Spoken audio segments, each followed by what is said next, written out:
Here, check this out. A few weeks back, I picked up a bag of those mixed nuts with the raisins and the M&Ms in them, right? I bring them home with the rest of the groceries. I pack everything away. I completely forget about them. A few days later, I find them, right? I open them up. So instead of putting them in a bowl, I said, I'll put them in a cup. That way I don't have to keep reaching in and picking them out, right? So I come in, I sit down at my computer, I take the cup, I open it, dump it in my mouth, I fill my mouth up, I start chewing, boom, I hear this cracking sound, right? Oh boy, so I spit everything out, I go through it, right?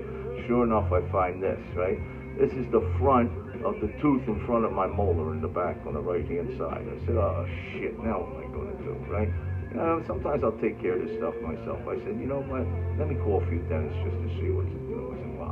So I call this dentist, that dentist, I get prices, $250 to get it extracted, another $50 for x-rays, and then, from there all the way up to $500. And of course, when you get in there, they're going to pitch you on getting a canal, this canal, root canal, Panama canal, right? I said, I ain't got time for this bullshit, right? So, I'm going to be 70, my teeth, I got enough teeth, right? I got one, if I'm missing the one in the back, it ain't going to kill me, right? So, anyway, make a long story short, I decided I'll take care of it myself. I've done it before. So I set up shop. Make sure you got them little cups, boy. They're the most important thing now. I mean, all the dentists, they love them little cups, don't they?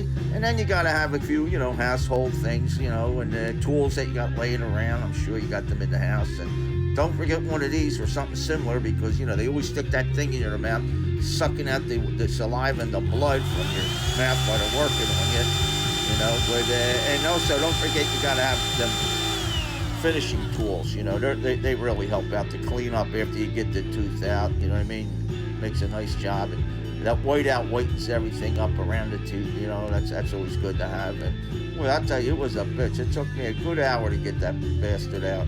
But boy, one good yank with those pliers, and look at this son of a bitch. Look at this. You ever see anything like it? Look at the root on it. It's so long, I thought it was hooked up to my ear. I was afraid my ear was going to fall off. Look, looks like a horse's hoof, don't it? Oh, look at that. Unbelievable.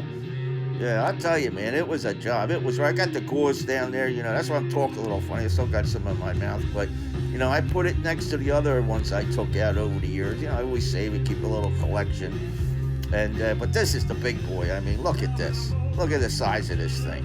Boy, it makes the other ones look like dwarfs, but, hey, do the math. You got 1, 2, 3, 4, 5. You're looking $4 or $5 grand worth of work right there. I'm sure any dentist would have charged me that. Anyway, make sure you have all these instruments, and whatever you do, please don't forget the cups. I mean, that's, you got to have them little cups. And hey, if anybody's got a problem, give me a call. I'll help them out. I'm that type of guy.